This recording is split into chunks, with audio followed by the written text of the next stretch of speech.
Friends, आज के इस वीडियो में हम देखेंगे सीजी प्रीवियड 2018 का इंग्लिश का पोर्शन।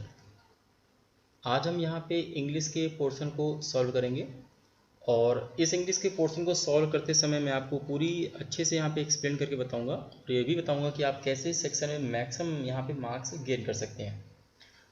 तो देखिए, जैसा कि आपको पता है कि इस पोर्शन में हमारे 10 क्वेश्चन पूछे जाते हैं और 1 मार्क्स ईच, यानी कि 10 नंबर के हमारे क्वेश्चन आते हैं। अब ज़्यादातर स्टूडेंट्स क्या होते हैं, इस जो सेक्शन से बहुत ही घबराते हैं कि इंग्लिश सेक्शन को कैसे मैं इंप्रूव करूँ, कैसे मैं हाईएस्ट यहाँ पे मार्क्स को गेन करूँ। तो ऐसे में स्टूडेंट से कहना चाहूँगा, बिल्कुल भी घबराने की ज़रूरत नहीं है। ये आपका जो इंग्लिश का सेक्शन है ये बहुत इंप्रूव आप कर सकते हैं, वो भी 2 या 3 वीडियो से ही। ठीक है, मैं पूरी तरीके से आपको बताऊँगा कि कैसे आपको इस इंग्लिश के पोर्शन से कम देखिए 6 to 7 मार्क्स आपको मैं बताऊंगा कैसे आसानी से गेन किए जा सकते हैं। तो देखिए, उनमें से जो सबसे पहला तरीका है वो ये है कि आपको जब भी इंग्लिश का पोर्शन आएगा तो कन्फर्म एक पैसेज ज़रूर दिया होगा।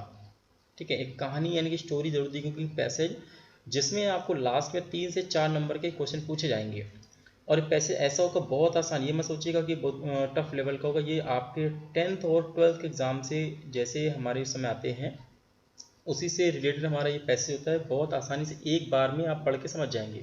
ये बिल्कुल भी बैंकिंग या अदर कॉम्पिटेटिव एग्जाम के लेवल का नहीं होता है।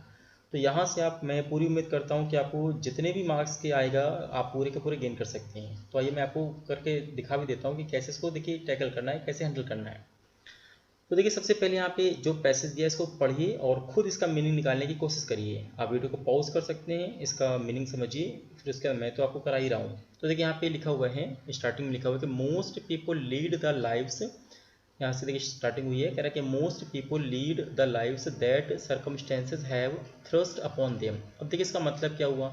इसका मतलब ये कहना चाह रहा है कि मोस्टली लोग क्या करते हैं ना, जैसा परिस्थिति उनको जीवन जीना सिखाती है ना उसी तरीके से वो जीते हैं, है ना, परिस्थितियों के हिसाब से चलते हैं।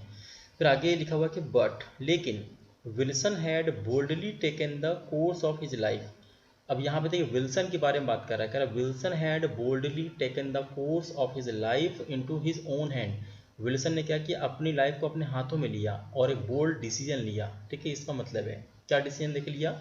इसमें कह रहा है कि एट 35 यानी 35 साल की उम्र में he had quit his job, उसने अपनी जॉब को क्या किया, छोड़ दिया। तो इसका देखिए बोल्ड डिसीजन रहा, अपने जॉब इतना कोई आसानी से छोड़ता नहीं है।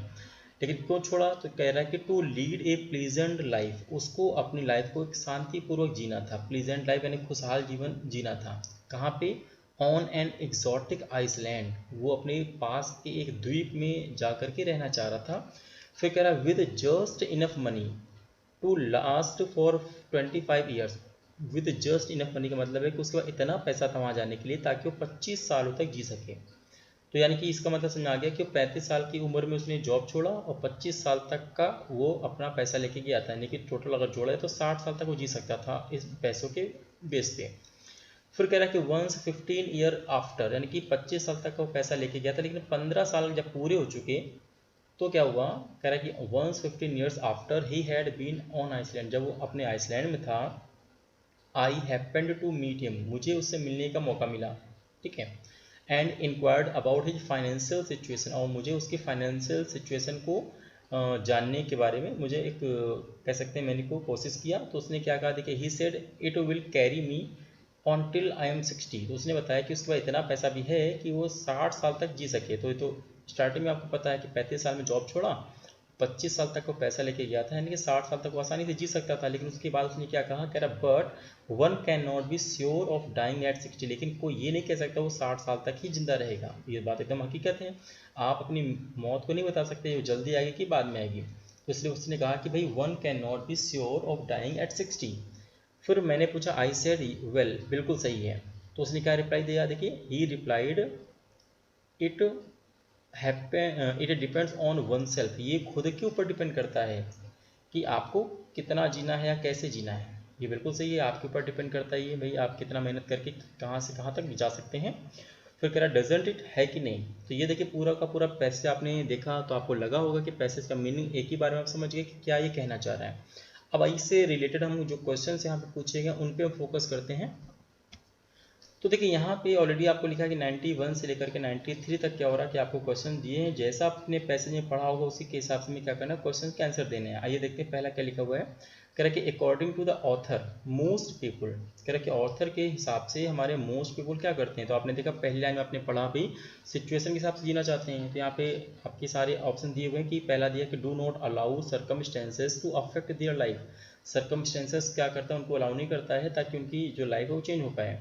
फिर कह रहा है कि have fatalistic attitude towards the life, do not know how to cope with their situation and do nothing to change the condition they live in. अब आपको देखिए कि यहाँ पे जो ऑथर है वो मोस्ट पीपल के बारे में क्या कहना चाह रहा था, उनकी परिस्थितियों के बारे में उसने डिस्कस किया और पहली लाइन में देखिए डिस्कस किया हुआ है। ये देखिए कि मोस्ट पीपल है ना, मोस्ट पीपल क्या हो रहा है कि अपनी सर्कमस्टेंसेस के बारे में, यानी जैसी परिस्थितियाँ होती हैं उसी के हिसाब से जीना चाहते हैं। तो कन्फर्म है कि हमारा पहले ही ऑप्शन हमारा क्या होगा, राइट हो जाएगा। जैसे कि आप देखिए पैसे समझने का मतलब ये होता है कि आपके 2-3 नंबर तो पक्के हो गए हैं। अब आगे बढ़िए। सेकंड में इसने कहा है कि भाई Wilson's boldest decision was that. आपको बताइए कि विल्सन का बोल्ड डिसीजन क्या था, क्विट हिज जॉब या समथिंग कुछ और। आपको पता है कि उसने नौकरी छोड़ना सबसे बोल्ड डिसीजन था। तो यहाँ पे जो हमारा सेकंड क्वेश्चन का फर्स्ट वाला आंसर होगा, ये भी हमारा राइट हो जाएगा।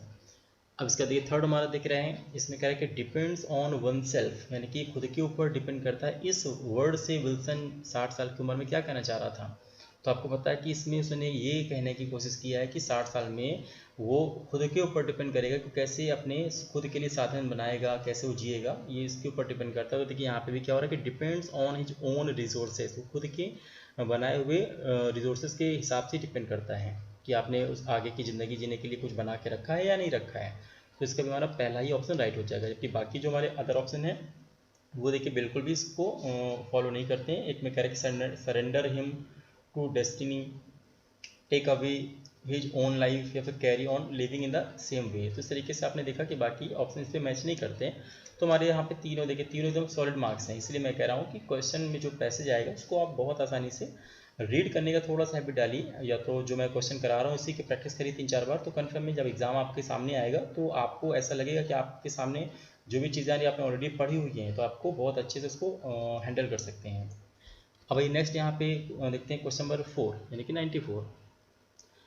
अब देखिए इसमें क्या कह रहा है कि इसमें कह रहा है कि out of the alternatives given choose the one that can be substituted. अब आपको एक सेंटेंस देखिए यहाँ से दिया हुआ है और इस सेंटेंस को पढ़ने के बाद ये बताना है कि इनमें से कौन सा हमारा लेटर सूट करेगा। अब देखिए सेंटेंस क्या है, कह रहा है कि एन ऑफिशियल स्टेटमेंट है ना, यहाँ पे कह रहा है कि ऑफिशियल स्टेटमेंट है। एन ऑफिशियल स्टेटमेंट क्या है ये, that allows people who have been put in prison for crime, है ना। ये कह रहा है कि जो ऑफिशियल स्टेटमेंट है इस बारे में है कि जब पीपल को क्या करता है कि क्राइम करने के बेस पे उनको जेल में डाल दिया जाता है। तो कह रहा है कि अलाउ पीपल, उन पीपल को अलाउ करता है भाई who have been put in prison, जिनको जेल में डाल दिया गया है, for crimes against the state, state में क्राइम करने की वजह से उनको क्या किया गया कि उनको जेल में डाल दिया गया है। तो कह रहा है कि इस पे एक सेंटेंस आपको बना के देना। अब आपको देखिए 4 ऑप्शन यहाँ पे दिए गए, मैं चारों का एक बार मीनिंग समझा देता हूँ ताकि आपको सूट करिएगा कौन सा हमारा सूटेबल होगा। जैसे कि यहाँ पे पहला आ रहा है कि एटाविज्म, एटाविज्म का मतलब विरासत। अब देखिए जो लोगों को जेल में डाला गया उनको ये जो कैसे क्राइम उनको विरासत पे नहीं मिलती है, ये खुद के कर्मों पे डिपेंड करता है, तो विरासत पर नहीं हो सकता। दूसरा देखिए कह रहे हैं एमनेस्टी, एमनेस्टी का मतलब माफ़ी मांगना। आप कोई भी क्राइम करेगा तो आप उसको सीधे माफ़ी नहीं दे सकते, ठीक है। उसको माफ़ी देने का मतलब है कि वो फिर क्राइम करेगा, ये भी हमारा राइट आंसर नहीं होगा। उसका क्या है एनोमेली, एनोमेली का मतलब विसंगति। अब यहाँ पे कह रहा है कि भाई विसंगति उसको हम नाम देंगे अगर कोई स्टेटमेंट आया ऑफिशियल स्टेटमेंट भाई, और लास्ट कह रहा है एलिमोनी, एलोमिनी का मतलब गुजारा भत्ता। तो ये देखिए हो सकता है कि जो भी हमारा यहाँ पे जेल में लोग जाते हैं उनको खाने पीने का तो सामान चाहिए ना भाई, तो उनको क्या होता है गुजारा भत्ता देने के लिए एक ऑफिशियल स्टेटमेंट आया है, ठीक है। तो ये हमारा यही होगा कि हमारा एलिमोनी क्या होगा, ये राइट है, ताकि उनको जो भी है गुजारा भत्ता देने के लिए ऑफिशियल स्टेटमेंट यहाँ पे दिया गया है। तो इस तरीके से हमारे यहाँ पे 4th वाला ऑप्शन यहाँ पे राइट हो जाएगा। उसके बाद हम नेक्स्ट देखेंगे क्वेश्चन नंबर 95 में क्या कह रहा है, कह रहा है find out correctly spelled word from the following. इसमें देखिए क्या है, ये भी मैं कह रहा हूँ आपको कि 1 नंबर सॉलिड जरूर मिलेगा आपको। आपने जो 10th और 12th में आपने इंग्लिश लिखी है, पढ़ी है या सुनी है, तो उसमें आपको इतने शब्द तो पता ही हैं कि आपको देख करके मालूम चल जाता है कि वो शब्द सही लिखा है कि गलत लिखा है।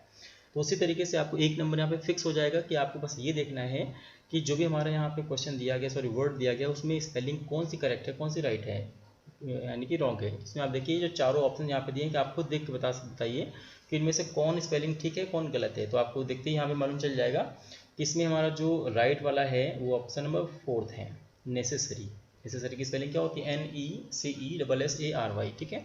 बाकी सभी हमारे रॉन्ग हैं। तो इस तरीके से हमारा ये 95 वाला क्वेश्चन हो जाएगा। अब आगे बढ़ते हैं। अब आगे देखिए क्वेश्चन में 96 दिया हुआ है। इसमें क्वेश्चन में कह रहा है कि he is employed fill in the blank the manuscript department.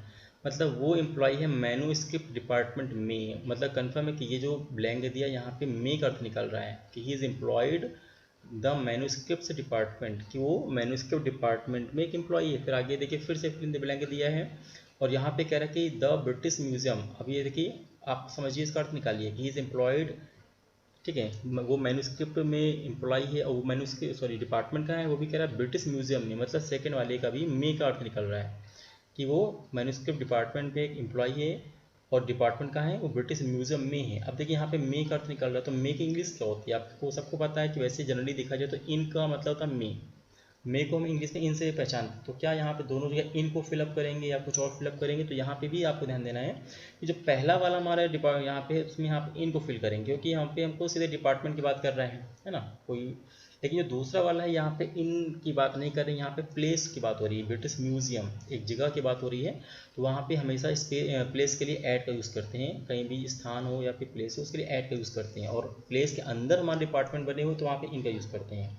तो इस तरीके से आप देखेंगे पहले वाले में हमको इन को फिलअप करना है, उसके बगल में हमको बाद में क्या करना है, ऐड को फिलअप करना है। तो ये हम फिलअप करेंगे यहाँ पे। तो ये हमारा जो ऑप्शन नंबर फर्स्ट है वो हमारा क्या होगा, राइट हो जाएगा। तो आई होप आपको दोनों का मतलब समझ आ गया होगा कि प्लेस के लिए ऐड का यूज़ करेंगे और उसके डिपार्टमेंट हैं कई सारे तो उसको हम इन का यूज़ करते हैं। नेक्स्ट देखते हैं 97 वाला। इसमें हमसे कह रहा है कि चूज़ द करेक्ट सेंटेंस। अब देखिए इसमें क्या है, चार आपको यहाँ पे सेंटेंस दिए हुए हैं, चारों में से कोई एक यहाँ पे राइट होगा। और सबसे अच्छी बात यह है कि चारों की जो शुरुआत हो रही है वो कि सेंटेंस से हो रही है। कह रहा है इफ़ आई हैव टाइम। अब इसका मतलब देखिए क्या होता है, आई हैव का मतलब क्या होता है कि मैं रखता हूँ। अब टाइम को रखता हूँ मतलब क्या हुआ, मेरे पास टाइम है, यानी कि मैं टाइम को अपने पास रखता हूँ। तो सीधा मतलब कि I have time, if I have time, अगर मेरे पास टाइम है। अब आगे को मिलाना है आपको, पहले वाले में कह रहा है कि I should visit the exhibition, I would visit the exhibition, I shall visit the exhibition and I shall have visited the exhibition. तो इसमें आपको क्या आपको रखना है वो देखिए। इसमें जो हमारा राइट जो आंसर होगा वो होगा बी वाला। इसमें क्या कह रहा है कि if I have time I would visit the exhibition. बिल्कुल देखिए, जब भी हम अगर अपने अंदर की इच्छा को प्रकट करते हैं, अगर हम कुछ कहते हैं तो हमेशा वुड का यूज़ करते हैं, आई वुड, ठीक है, I would like to say that, I would like to go there. तो हमेशा अपनी इच्छा को प्रकट करने के लिए हमेशा आई वुड का इस्तेमाल करते हैं, ठीक है। इसलिए हमारा यहाँ पे लिखा हुआ अगर मेरे पास टाइम है तो कन्फर्म मैं एग्जीबिशन को देखने जाऊँगा, ठीक है। इसलिए इसका जो हमारा राइट आंसर होगा वो होगा बी वाला। तो इस तरीके से 97 हमारे क्वेश्चन हो गए। अब आगे बढ़ते हैं। अब देखिए जो हमारे 98 से लेकर 100 तक के फिर से 3 क्वेश्चन आ रहे हैं। ये देखिए ये भी हमारे बहुत आसान होते हैं। क्या होता है इसमें, ये हमारे पैरा जम्बल्ड पे बेस्ड हैं। अभी पैरा जम्बल्ड देखिए क्या होता है, इसमें आपको कुछ एक स्टोरी दी गई होती है कई सारे अलग अलग सेंटेंस बनाते हुए, और उन सभी सेंटेंस को ऊपर नीचे आपस में एक्सचेंज कर देता है। यानी कि आपको एक सीरियल में नहीं होगा बल्कि अलग अलग होगा। अब आपको उसको अरेंज करना है। यानी कि इसमें देखिए 6 सेंटेंस आपको दिए गए हैं और 6 सेंटेंस को अरेंज करना पूछा जाता है। लेकिन सबसे अच्छी बात यह है कि जो आपका बीएड का एग्जाम है ये बहुत ईजी होगा। इसके लिए क्या होगा कि जो 6 सेंटेंस होंगे इसमें सबसे पहला वाला वो और सबसे आखिरी वाला देखिए फिक्स कर दिया गया है। ये इसकी प्लेस चेंज नहीं होगी। यानी कि ये हमारा बहुत आसान होगा कि आपको पढ़ते ही समझ में आ जाए कि हाँ मुझे शुरू कहाँ से करना है। जबकि अगर यही क्वेश्चन बैंकिंग एग्जाम में आता तो वहाँ पे जो 5-6 स्टेटमेंट होते हैं वो सब सारे के सारे हमारे उल्टे पुल्टे होते हैं, उनको आपको पहचानना भी होता है कि शुरू कहाँ से करें, तो वो हमारा टफ हो जाता है। लेकिन यहाँ पे क्या करना है, यहाँ पे आपको ऑलरेडी पता है कि मुझे यहाँ पे बस क्या करना है कि स्टार्टिंग यहीं से करनी है, इसी से लिंक करते हुए आपको आगे बढ़ना है। तो चलिए आइए देखते हैं यहाँ पे कैसे करेंगे। तो जैसे कि आप पहले वाले को देखेंगे क्वेश्चन 98 को, तो यहाँ पे देखिए S1 यानी कि शुरुआत कहाँ से हो रही है, यहाँ पे लिखा हुआ है कि Satyajit Roy made several films for children. यानी सत्यजीत रॉय ने कह रहा है कि बच्चों के ऊपर बहुत सी फिल्में बनाई थी। यानी कि यहाँ पे कहीं ना कहीं सत्यजीत रॉय के बारे में आपको इन्फॉर्मेशन दी जा रही है। तो कन्फर्म इससे जो हम लिंक करेंगे सत्यजीत राय के बारे में आगे और भी कुछ इन्फॉर्मेशन दे रहा होगा, है ना। तो यहाँ पे हम देखेंगे सत्यजीत राय से रिलेटेड और क्या है। तो फिर कह रहा है बट टू सॉरी यहाँ पे क्या लेटर फिल्म मेकर्स, दूसरे लोगों की बात कर रहा है कि other film makers today other nation, ये दूसरे नेशंस की बात कर रहे हैं। फिर कह रहा है this was at a time, है ना। उसके बाद कह रहा है कि रॉय वॉज दस ए पॉइंट ईयर। अब बात है शुरू कहाँ से करें। देखिए अब 2 सेंटेंस आपके पास बचे, एक तो आर एक तो एक्स। तो यहाँ पे देखिए आपको बता रहा है स्टार्टिंग में कि सत्यजीत रॉय ने क्या किया, बच्चों के ऊपर बहुत सी फिल्म बनाई। अगर बनाई है तो ऐसा फिर उसके बाद क्या हुआ, तो देखिए शुरुआत हम करेंगे आर से। अब आर क्यों लिया वो देखिए, कह रहा है this was at a time, जब उन्होंने कहा कि उन्होंने बहुत सी मूवी बनाई बच्चों पर, क्यों बनाई, जब कह रहा है कि this was at a time when no director considered children as a potential audience, जब कोई भी दूसरा जो डायरेक्टर था वो बच्चों को पोटेंशियल ऑडियंस नहीं मानता था, यानी कि उनके ऊपर मूवियाँ बनाना नहीं चाहता था, उस समय उन्होंने क्या किया, सत्यजीत रॉय ने मूवियाँ बनाई, यानी कि हमारा सत्यजीत रॉय के बारे में इंफॉर्मेशन दिया गया आर में। अब उन्होंने ऐसा क्यों किया, बाकी लोग क्यों नहीं बनाना चाहते, तो उसके बारे में फिर कहा गया है कि भाई रॉय वॉज दस ए पायोनियर इन दिस फील्ड, क्योंकि रॉय क्या थे, इस फील्ड के महारथी थे, इसलिए उन्होंने ऐसा किया। तो आर के बाद हमारा एस लिंक हो रहा है। अब जब रॉय के बारे में बात हो चुकी है, अब यहाँ पे आगे बढ़ते हैं, फिर हमारे पी और क्यू बच रहे हैं। अब यहाँ पे देखिए पी और क्यू में कह रहे हैं क्या फिट करना है, तो देखिए पी फिट होगा, क्यों, क्योंकि लिखा कि later film makers have followed his lead, जब वो महारथी थे उन्होंने मूवियाँ बनाई, तब उनको देख देख करके बाकी जो फिल्म मेकर थे वो क्या हुए, उन्होंने उनको फॉलो किया। तो यहाँ पे आपको पी को यहाँ पे यूज़ करना है। अब जब उन्होंने फॉलो किया है दूसरे मेकर्स ने, तो पक्का है कि मूवियाँ अदर नेशन में बनेंगी। लास्ट में कह रहा है कि today other nations are making children's film in a big way. अब क्या हो रहा है कि दूसरे नेशन भी बच्चों के ऊपर बहुत सी बड़े स्तर पे मूवियाँ बना रहे हैं। तो लास्ट में क्या हो जाएगा, क्यों आ जाएगा।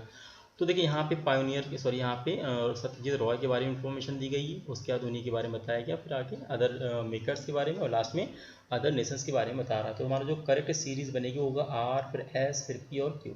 तो हमको इस तरीके से चलना आर एस पी क्यू। तो देखिए आर एस पी क्यू जो हमारा है वो कौन सा होगा, तुम्हारा जो ऑप्शन नंबर यहाँ पे बी होगा वो राइट हो जाएगा, आर एस पी क्यू। इस तरीके से आप देख सकते हैं। अब आगे बढ़ते हैं, नेक्स्ट यहाँ पे क्वेश्चन नंबर 99 देखेंगे। अब देखिए क्वेश्चन नंबर 99 उसी पैटर्न पे ही है, बस आपको स्टोरी पकड़नी है। तो देखिए यहाँ पे लिखा हुआ कि the heart is the pump of life. यहाँ पे देखिए हार्ट के बारे में बता रहे हैं कि the heart is a pump of life, कि हमारा जो हृदय होता है वो लाइफ के एक पंप की तरह होता है ना, लाइफ का एक पंप है। अब अगर हार्ट के बारे में बता रहा है तो कन्फर्म है हमारा हार्ट के बारे में आगे भी कोई ना कोई इन्फॉर्मेशन जरूर दी गई होगी। तो देखिए पी में कह रहा है कि दे हैव सक्सीड, एक दे हैव का मतलब किसी पर्सन की तरफ इशारा कर रहा है, इसको छोड़ देते हैं। फिर आगे कह रहा है नाउ ए डेज सर्जियन, यहाँ पे सर्जियन की तरफ इशारा कर रहा है, इसको छोड़ते हैं। फिर कह रहा है a few years ago it was impossible to operate on a patient, यहाँ पेशेंट के बारे में कह रहा है। और लास्ट में कह रहा है भाई if the heart stops we die in about 5 minutes. अब देखिए यहाँ पे फिर से हार्ट की बात कर रहा है कि अगर हमारा हृदय काम करना बंद कर दे।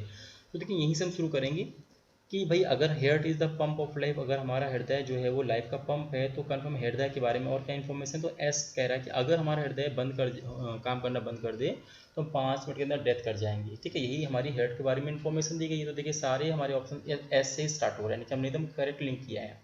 अब एस के बाद क्या होगा कि अगर हमारा हार्ट काम ना करे, तो काम ना करने के बारे में कुछ कह रहा है। तो देखिए पी क्यू आर में क्या फिट बैठेगा, देखिए पी क्यू आर में आपको लग रहा है कि हमारा कौन सा ऑप्शन में कुछ दिया है हेड के बारे में, तो देखिए आर दिया हुआ है। कह रहा है कि a few years ago it was impossible to operate on a patient whose head was not working properly. अब कह रहा है कि कुछ सालों पहले उनका इलाज करना इम्पॉसिबल था, जिनका हेड काम नहीं करता था प्रॉपरली। ठीक है, यहाँ पे फिर से हेड के बारे में बता रहा है नॉट वर्किंग में। तो सीधे हमको क्या करना है, एस से आर को लिंक कर देना है। अब जब इतना हो गया तो पहले जब लोग इम्पॉसिबल था, इलाज नहीं हो पा रहा था, तो क्या आजकल भी वही चल रहा है, तो फिर कह रहा है नहीं, nowadays surgeons are able to stop a patient's heart, ठीक है, and carry out complicated operation. आज के टाइम पे क्या हो रहा है कि जो हमारे सर्जियन हैं वो क्या कर रहे हैं, कॉम्प्लिकेटेड ऑपरेशन कर रहे हैं, यानी कि हमारे यहाँ पे क्यों को इसको लिंक करेंगे। और लास्ट में अगर ये है कि ऑपरेशन कर रहे हैं तो क्या सक्सेस हो रहा है कि फेलियर हो रहा है, तो कह रहा है they have succeeded in heart transplant, वो हार्ट के ट्रांसप्लांट करने में भी सफलता अर्जित कर रहे हैं। यहाँ पे लास्ट में हमारा पी आ जाएगा। तो देखिए कहीं ना कहीं आपस में लिंक है कि हार्ट के बारे में बताया, पहले इलाज नहीं हो पाता था, अभी इलाज हो पा रहा है और सफलता भी मिल रही है, तो हमारा ये कहीं ना कहीं लिंक होगा। तो इस तरीके से जो हमारा सीरीज बना वो एस, फिर आर, फिर क्यू और पी बन रहा है। तो हमारा जो राइट होगा वो एस आर क्यू पी हमारा यहाँ आएगा। तो एस आर क्यू पी हमारा किस वाले ऑप्शन में होता है, आप देख सकते हैं कि जो हमारा एस आर क्यू पी वो ऑप्शन नंबर बी में हमारा करेक्ट आ जाएगा। तो आई होप आपको इस तरीके के पैसेज समझ में आ रहे होंगे। अभी देखिए इसके बाद हम लास्ट यहाँ पे पैसेज की तरफ चलते हैं, और इसमें भी हम यहाँ पे समझेंगे कि थीम क्या है, किस तरीके की दी गई है। इसमें कह रहा है भाई कि Janaki said on the phone. अब यहाँ पे देखिए जानकी के बारे में कोई इन्फॉर्मेशन दे रहा है कि Janaki said on the phone, की जानकी ने फ़ोन पे क्या कहा, that she would report for duty the next day, कि वो अगले दिन ड्यूटी को ज्वाइन करेगी। ये देखिए, तो आप इसी से लिंक करिए बाकी को कि जानकी ने कहा कि भाई फ़ोन करके बताया कि वो अगले दिन यानी कि कल ड्यूटी को ज्वाइन करेगी। अब क्या होगा उसके बाद वो देखिए, पहला सेंटेंस कह रहा है कि we waited for a few days and then decided to go to her place, हमने उसका इंतजार किया और उसके प्लेस पे गए, ये कह रहे हैं। फिर कह रहा है but she did not, we found it locked, even after that we waited for her for quite days. तो देखिए यहाँ पे लिंक क्या करेंगे, आपको पता है कि जानकी ने क्या किया भाई, फ़ोन किया कि वो कल ड्यूटी को ज्वाइन करेगी, तो उसके बाद क्या आएगा, उसके बाद आएगा सीधे क्यों आएगा, क्यों, क्योंकि क्यों में कह रहे हैं कि वो सी डिड नॉट, वो नहीं पहुंची, बट सी डिड नॉट, यानी कि वो ऐसा नहीं कर सकी, वो ड्यूटी ज्वाइन नहीं कर सकी। अगर ज्वाइन नहीं कर सकी फिर क्या होगा, तो उसके बाद क्या, जब वो ज्वाइन नहीं कर सकी तो उससे लिंक ये बैठेगा कि भाई we waited for few days, तो हम लोगों ने इसका कुछ दिनों तक इंतजार किया कि भाई ड्यूटी आएगी आएगी, है ना। जब वो नहीं आई then decided to go to her place, जब वो नहीं आई तो हम लोगों ने उसे घर जाने का फैसला किया। तो सीधे इसके बाद क्या आएगा, पी आ जाएगा। देखिए जब वो नहीं आई तो हम लोगों ने उसे घर जाने का फैसला किया, जब हम लोग घर गए तब क्या हुआ, फिर कह रहा है कि वी फाउंड इट लॉक्ड, हम घर गए तो हमने देखा कि उसका घर लॉक है ना। तो यहाँ पे आप देखेंगे इसका अगर लॉक है तो यहाँ पे आर को यहाँ पे ओके करेंगे, और लास्ट में कह रहा है जब लॉक था फिर क्या किया, even after that we waited for her, उसके बाद भी हम लोगों ने क्या किया, उसका फिर से वेट किया कुछ दिनों तक, तो यहाँ पे एस हमारा आ जाएगा। ये पहले उसने कहा था कि मैं कराऊंगी तो वो नहीं आई, यानी क्यों राइट होगा, वो नहीं आई तो उन्होंने उसका वेट किया, उसके घर गए तो घर आने के बाद फिर क्या हुआ, लॉक था उसका घर, तो यहाँ पे आर राइट हो जाएगा। लॉक होने के बाद भी हमने क्या किया, उसका वेट किया, और वेट करने के बाद फिर क्या हुआ, तब भी वो नहीं मिली, तो लास्ट में देखिए आपका जो क्वेश्चन दिया है उसमें खत्म कहाँ से हो रहा है, ये देखिए S6 कह रहा है कि eventually we reported to the police, फिर हमने आखिरी में क्या किया कि पुलिस को खबर किया, है ना। तो ये तो ऑलरेडी आपको पता ही है कि S1 हमारा फिक्स, एक्सेस हमारा फिक्स हो गई होगा, S1 से हमें शुरुआत करनी है। तो आई थिंक ये पूरी की पूरी स्टोरी आपको अच्छे से समझ आ गई होगी। तो जैसे देखिए मैंने स्टोरी आपको समझाया उसी के हिसाब से आपको अरेंज करना है। तो आपको देखिए यहाँ पे क्या बन रहा है कि हमारा जो सीरीज़ बन रहा है वो Q फिर P फिर R और S, इस तरीके का सीरीज़ बन रहा है। तो QPRS देखिए किस में आ रहा है, तो QPRS हमारा ऑप्शन नंबर 3 में आ रहा है। आई होप आपको पूरी की पूरी स्टोरी भी समझ में आ गई होगी, और ये जो हमने इंग्लिश का पोर्शन आपको कराया है ये भी आपको एकदम अच्छे से क्लियर हो गया होगा। तो इसी तरीके से आपको इंग्लिश के सेट की प्रैक्टिस करनी है, तो मुझे पूरी उम्मीद है कि बहुत अच्छा आप स्कोर करेंगे, मिनिमम 6 to 7 आप आराम से गेन कर सकते हैं अगर आपने मेरे बताए हुए चीज़ों को फॉलो किया और उसके तरीके से आपने एग्ज़ाम दिया था। तो मिलते हैं इसी तरीके से एक नेक्स्ट वीडियो में, तब तक के लिए बहुत बहुत